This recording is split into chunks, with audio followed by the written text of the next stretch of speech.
할렐루야. 오늘도 선하신 주님의 은혜와 평강이 사랑하는 이그스피드 가족들의 삶과 함께 하기를 소망합니다. 2024년 8월 7일 수요일 아침입니다. 오늘 우리가 함께 나눌 하나님 말씀은 구약성경 예레미야서 47장 1절에서 48장 10절까지의 말씀입니다. 바로가 가사를 치기 전에 블레셋 사람에 대하여 선지자 예레미야에게 임한 여호와의 말씀이라. 여호와께서 이와 같이 말씀하시되, 보라, 물이 북쪽에서 일어나 물결치는 시내를 이루어 그 땅과 그 중에 있는 모든 것과 그 성읍과 거기에 사는 자들을 휩쓸리니 사람들이 부르짖으며 그 땅 모든 주민이 울부짖으리라. 군마의 발굽소리와 달리는 병거 바퀴가 진동하는 소리 때문에 아버지의 손맥이 풀려서 자기의 자녀를 돌보지 못하리니, 이는 블레셋 사람을 유린하시며 두로와 시돈에 남아있는 바 도와줄 자를 다 끊어버리시는 날이 올 것임이라. 여호와께서 갑돌섬에 남아있는 블레셋 사람을 유린하시리라. 가사는 대머리가 되었고 아스글론과 그들에게 남아있는 평지가 잠잠하게 되었나니 내가 내 몸 베기를 어느 때까지 하겠느냐. 오호라, 여호와의 칼이여, 내가 언제까지 쉬지 않겠느냐. 내 칼집에 들어가서 가만히 쉴지어다. 여호와께서 이를 명령하셨은즉 어떻게 잠잠하며 쉬겠느냐. 아스글론과 해변을 치려 하여 그가 정하셨나니라 하니라. 모압에 관한 것이라. 만군의 여호와 이스라엘의 하나님께서 이와 같이 말씀하시되, 오호라, 느보여, 그가 유린당하였도다. 기라다임이 수치를 당하여 점령되었고 미스갑이 수치를 당하여 파괴되었으니 모압의 찬송 소리가 없어졌도다. 헤스본에서 무리가 그를 해하려고 악을 도모하고 이르기를 와서 그를 끊어서 나라를 이루지 못하게 하자 하는도다. 만맨이여, 너도 조용하게 되리니 칼이 너를 뒤쫓아 가리라. 호로나임에서 부르짖는 소리여, 황폐와 큰 파멸이로다. 모압이 멸망을 당하여 그 어린이들의 부르짖음이 들리는도다. 그들이 르힛 언덕으로 올라가면서 울고 호로나임 내리막길에서 파멸의 고통스러운 울부짖음을 듣는도다. 도망하여 내 생명을 구원하여 광야의 노간주 나무같이 될지어다. 내가 내 업적과 보물을 의뢰함으로 너도 정복을 당할 것이요, 그모스는 그의 제사장들과 고관들과 함께 포로되어 갈 것이라.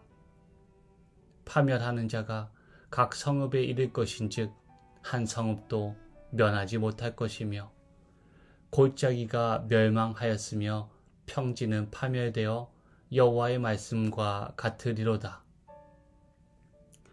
모압의 날개를 주어 나라 피하게 하라. 그 성읍들이 황폐하여 거기에 사는 자가 없으리로다. 여호와의 일을 게을리하는 자는 저주를 받을 것이요, 자기 칼을 금하여 피를 흘리지 아니하는 자도 저주를 받을 것이로다. 아멘.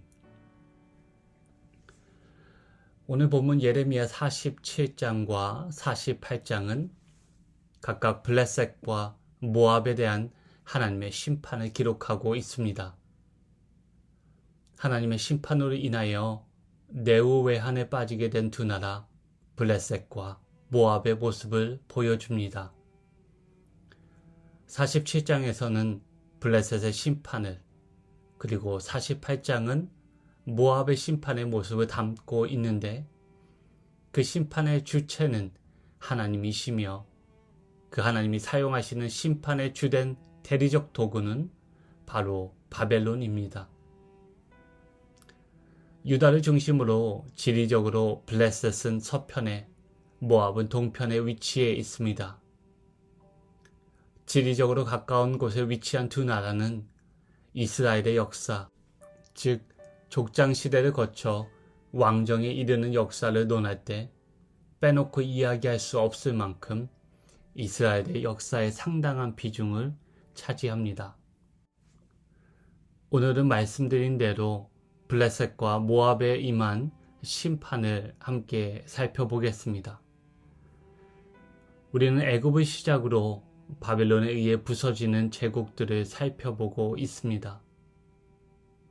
로마 제국의 군대에는 로마 인빅타라는 구호가 있었습니다. 그 뜻은 불굴의 로마 또는 무적 로마라는 뜻으로 로마는 정복되지 않는다는 강한 확신이 담겨 있습니다. 하지만 절대 정복되지 않을 것 같던 로마도 5세기 초에 이르러 이민족의 침입으로 인하여 그러한 명성과 또 서로마 제국은 어느새 역사 속 저편으로 사라져 버리고 말았습니다. 로마는 이민족들의 침입 앞에서 속수무책으로 당할 수밖에 없었습니다. 455년 반달족이 쳐들어왔을 당시에는 반달족의 약탈 앞에서 살인과 강간만은 하지 말라달라고 설득하고 애걸하는 그런 비참한 처지에 놓이게 되었습니다. 오늘 본문에 등장하는 블레셋과 모압은 심판날에 도울 자도 없고 할 수 있는 일도 없고 숨을 곳도 없이 결국 멸망하게 됩니다. 영원한 인간의 도성이란 존재하지 않습니다. 영원한 강국은 없습니다. 예레미야는 인간의 도성은 결코 의지할 대상이 될 수 없다는 것을 보여줍니다. 오직 영원하신 성자 하나님이 다스리시는 아들의 도성 외에 영원한 도성은 존재하지 않습니다. 영원한 영광을 누리며 우리가 의지할 곳은 오직 하늘의 도성임을 잊지 않기를 바랍니다. 47장을 보시면 블레셋의 하나님의 멈추지 않는 칼의 심판이 임합니다. 47장 6절을 보시면 블레셋에 쳐들어온 바벨론의 무서운 침탈을 가리켜 여호와의 칼이라고 부르는 장면이 등장합니다. 그리고 그 칼이 사람이나 되는 듯이 마치 한 인격체가 되는 듯이 예언자는 그 칼에게 내가 언제까지 쉬지 않겠느냐, 내 칼집에 들어가서 가만히 쉴지어다 라고 말합니다. 한마디로 바벨론이 계속해서 블레셋 사람을 죽이고 있고 그 재난이 충분하다는 점을 알려주는 표현으로 볼 수 있습니다. 그러자 7절에서 여호와 하나님의 칼은 하나님이 정하신 때까지 잠잠할 수 없고 쉴 수 없다고 답변을 합니다. 이를 통해 블레셋에 임한 재난은 여호와 하나님의 전적인 의중에 의한 것이며 그 운명은 하나님의 수중에 달려 있다는 점을 예레미야는 강조하고 있는 것입니다. 위 구절을 묵상하며 한 가지 오해할 수 있는 부분을 짚고 넘어가기를 원합니다. 위 구절을 보며 하나님을 마치 칼을 들고 휘두르며 피에 굶주린 폭군의 모습으로 해석해서는 안 됩니다. 예레미야의 심판 선언은 근본적으로 전쟁이 하나님의 손에 있다는 것을 표현하는 신앙 고백입니다. 블레셋 군대와 골리앗 앞에 선 그 유명한 다윗의 고백이지요. 전쟁은 여호와께 속한 것인즉 그가 너희를 우리 손에 넘기시리라. 아멘. 전쟁에 이기고 지는 것이 하나님께 달려있듯이 오늘 예레미야는 심판도 하나님의 손에 달려있다는 것을 고백하는 것입니다. 그리고 우리는 다윗과 예레미야의 이런 믿음의 선포가 그저 입술의 고백에서 그친 것이 아니다. 그 믿음대로 책임감 있게 행동하였다는 점에 주목해야 합니다.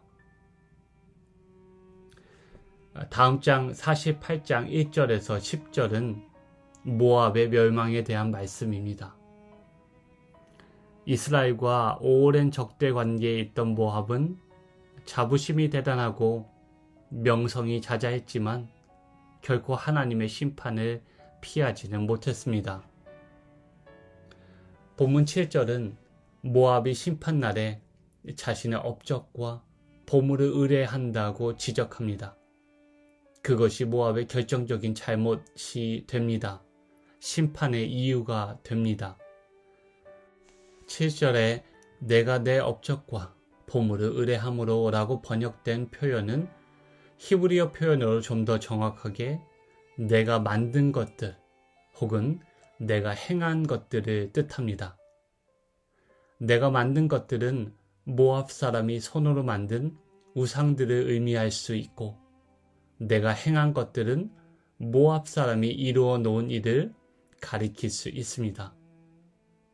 예레미야는 하나님을 대적하여 사람의 손에 만들어진 것, 그리고 사람의 손으로 이룬 것을 철저하게 하나님이 무너뜨리고 파괴하시는 분임을 선포합니다. 독일의 마인츠 지방의 작은 마을의 사제였던 마틴 루터는 비텐베르크 교회 문 앞에 95개의 반박문을 게시하였습니다. 후에 이 사건은 종교개혁의 신호탄이 되고 교회의 방향을 바꾸는 전환점이 되었습니다. 루터는 무엇을 지적하고 바로잡고자 하였을까요? 마인츠 지방의 대주교 에버트는 마인츠의 제후와 면벌부를 팔아 이익을 절반으로 나누기로 하였고, 대주교의 수족이었던 테첼 수도사는 사람의 손으로 만든 이 면벌부를 값주고 사는 사람은 그의 동전이 괴짝에 땡그랑 떨어질 때마다 그대의 영혼이 연옥에서 천국으로 올라갈 것이라고 선전하였던 것입니다.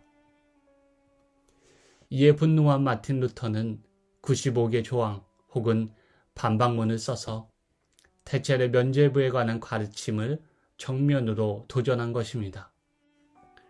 예레미야와 같이 하나님의 말씀을 바로 선포하고 진리를 바로 세우고자 했던 마틴 루터는 결국 사람들에게 멸시받고 주님의 교회를 망친 난폭한 돼지 정도로 취급받게 됩니다. 노아의 홍수 때나 예레미야의 때나 종교개혁 당시나 지금이나 우리를 위해 우리의 이름을 내고자 성을 짓고 하늘까지 닿는 탑을 쌓는 일은 늘 쉬지 않고 발생합니다. 하지만 오늘 모압을 향한 심판 예언이 말해주듯 하나님의 은혜를 잊은 채 하나님 없이 살려는 모든 시도는 하나님께서 반드시 흩으신다는 것을 잊어서는 안 될 것입니다. 애굽을 불로 심판하시고 블레셋을 칼로 치시며 모압을 파멸하게 하시는 분이 하나님이십니다. 오늘 하루 우리 자신을 위한 영광과 자기 의를 구하는 것이 아니라 먼저 하나님의 나라와 그의 의를 구하며 살아가는 저와 여러분 모두가 되시기를 주님의 이름으로 축복합니다. 함께 기도하시겠습니다. 오직 영원한 것은 하나님밖에 없음을 이 시간 믿음으로 다시 한번 고백합니다. 우리가 먼저 더 쉽게 더 의지하는 존재는 무엇입니까? 이 시간 말씀을 통하여 그것의 유한성과 위험성을 깨닫게 하시고 덧없는 것을 기대하거나 붙잡지 않게 하시옵소서. 오직 죽음을 이기시고 부활하셔서 성령으로 우리와 함께 하시는 주님만을 의지하게 하시옵소서. 우리의 공로가 아닌 예수 그리스도 십자가 공로를, 우리의 의가 아닌 예수 그리스도의 십자가 의를 붙잡고 살아가게 하시옵소서. 오늘 이 아침 마타가미로 떠나는 교회 원주민 선교팀을 축복합니다. 영원한 하나님 나라 복음을 들고 나아가는 선교팀 가운데 담대함을 더하여 주시고 하나님 나라를 소망하는 마음을 부어주셔서 기쁨으로 선교 사역을 잘 감당하게 하시옵소서. 오랜 시간 차량으로 이동하는 선교팀의 안전을 책임져 주시며 함께 늘 동행하여 주시기를 구하며 선하신 우리 주님 예수 그리스도의 이름으로 간절히 기도하옵나이다. 아멘. 함께 나눈 말씀을 기억하시고 기도를 이어가시기를 바랍니다. 오늘도 믿음으로 우리의 삶의 주인 되시는 주님께 순종하며 살아가는 은혜가 저와 여러분 모두의 삶 가운데 있기를 소망합니다.